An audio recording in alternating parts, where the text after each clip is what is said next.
6 7 વાગે ને ત્યારે એ ચા પી લે, પછી એને 7:30 વાગે જાય. એથી કરતા અડધી કલાક એ રીલ જોઈ.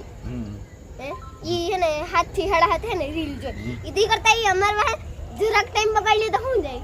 ભાઈ એ બરાબર, એ તારું બરાબર. હાલ હવે એ કહી દે જો એ કહી દે થઈ જાય તો મને 90 ની ઉપર ટકાવી દે.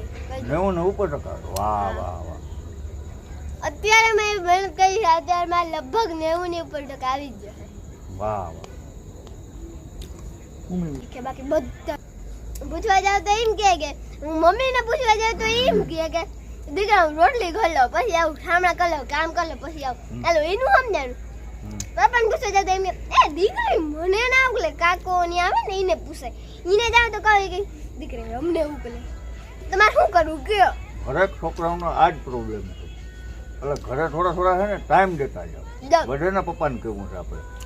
અમારા છોકરો છે ને શિવરાજ, એ છે ને કાયમ છે ને અડધી કલાક એને પપ્પા પાસે મેં ભણે. અને પપ્પા વકીલ નું કરે ને એને બધું આવે. એ છે ને સીડે પાસે એને સૌથી હાઈએસ્ટ 92% એને લઈ આવ્યા. એમ જરાક અમારા ટાઈમ કાઢે. એક દિવસ અડધી કલાક કે 5 મિનિટ કાઢે તો